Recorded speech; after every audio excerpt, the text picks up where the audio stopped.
जी, संजय राउत ने एक बयान दिया। उन्होंने बोला अब धीरे धीरे बीजेपी जो है वो शिंदे जी की भी पार्टी को समाप्त कर देगी और बीजेपी ने अपना फायदा ले लिया है। How do you take it?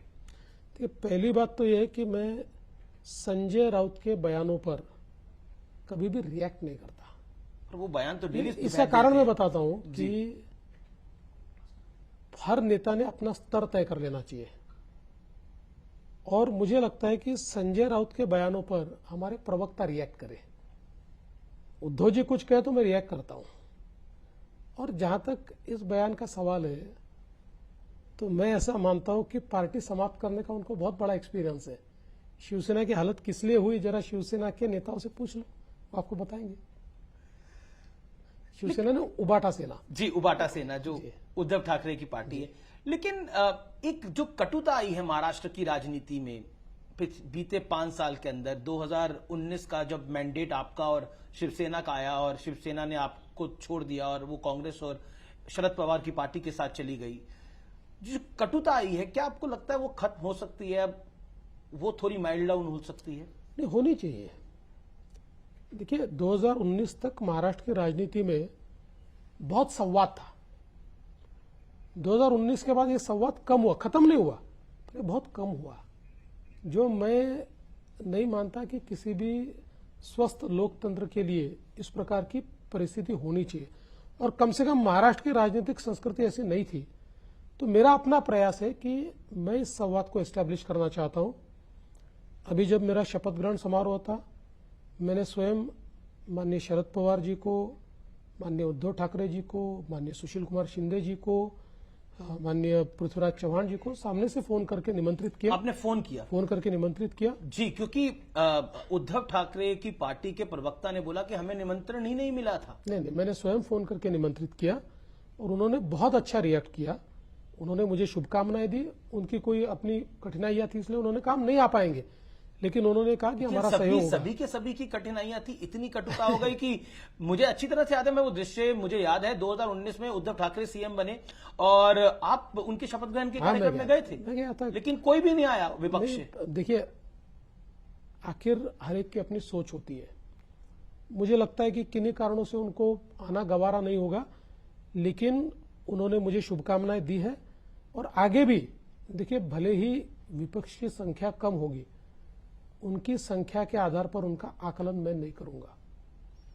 मैं लोकतंत्र में विपक्ष की आवाज को भी सुनने की कोशिश करूंगा, और जो सही बात वो कहेंगे उसको मानने की कोशिश भी करूंगा। जी, लेकिन मैं कटुता की बात कर रहा था। कटुता इतनी थी इस चुनाव के अंदर कि आप पे निजी हमले हुए, आपके परिवार पर निजी हमले हुए। दुख होता है आपको इस बात का? देखिए, दुख तो होता है, लेकिन मैं उन सबका आभार व्यक्त करता हूं। जिस प्रकार से उन्होंने मुझे पर्सनली टारगेट किया, मेरे परिवार को टारगेट किया, इससे एक नेचुरल सिंपैथी जनता के मन में मेरे प्रति तैयार हुई। हर चीज के लिए आप सिर्फ देवेंद्र फडणवीस को टारगेट करते हो, लोगों के भी ध्यान में आया कि ये अननेसेसरी टारगेट किया जा रहा है। उसकी एक सिंपैथी मुझे मिली, और साथ साथ मुझे एक आत्मबल भी मिला कि मुझे लड़ना है, मुझे संघर्ष करना है, मुझे जीतना है। तो ये जीतने का जज्बा इन लोगों ने मेरे बीच तैयार किया। तो आपको लगता है जो आपको गाली दे रहे थे वो आपका जज्बा तैयार कर रहे थे? बिल्कुल बिल्कुल, एकदम ताकत मेरी खड़ी होगी। जी, कांग्रेस ने एक बात ट्वीट करी और कहा कि जो बीजेपी ने विज्ञापन दिया शपथ का, उसमें बाला साहब की फोटो नहीं थी। उसको लेकर एक विवाद खड़ा करने की कोशिश की गई। साधारणतः वो जो विज्ञापन है वो सरकार का विज्ञापन था। सरकार के विज्ञापन के ऊपर सुप्रीम कोर्ट ने कुछ नियम तैयार किए। जी, मुख्यमंत्री और प्रधानमंत्री जी के सिवा दूसरा फोटो उसमें नहीं रख सकते आप। किसी मिनिस्टर का भी फोटो रखना तो इवेंट का फोटोग्राफ हो सकता है, बाकी वैसा फोटोग्राफ नहीं रख सकते। और फोटो की बात नहीं है, हिंदू हृदय सम्राट शिवसेना प्रमुख बाला साहब ठाकरे हमारे दिल में है।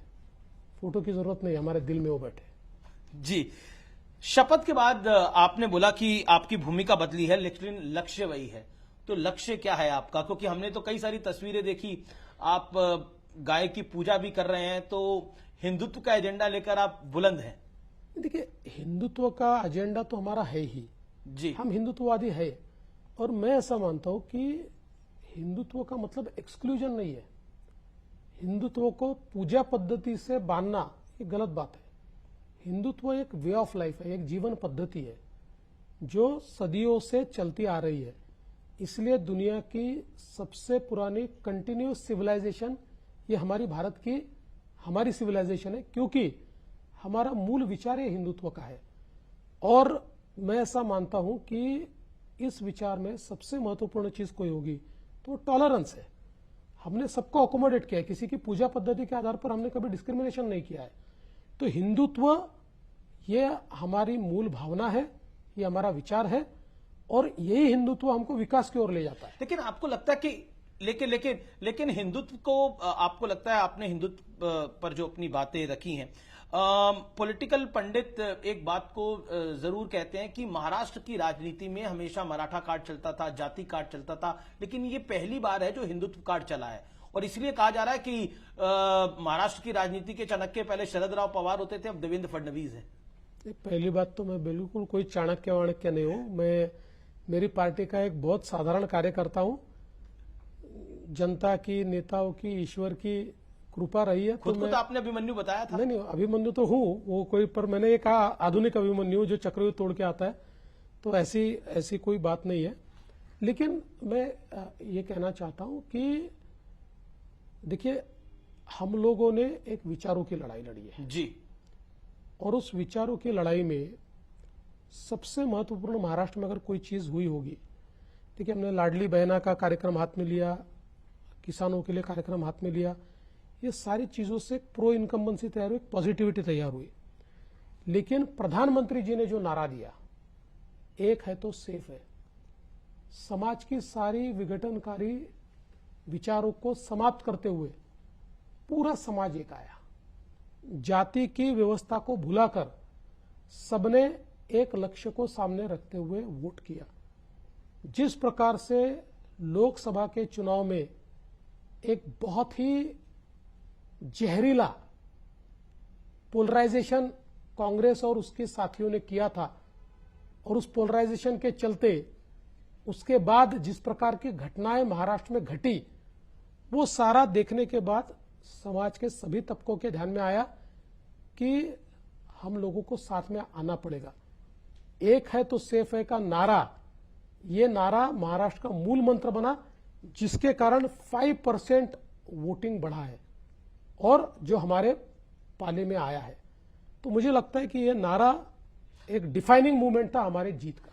एक ये नारा डिफाइनिंग मूवमेंट था जीत का। और आपको लगता है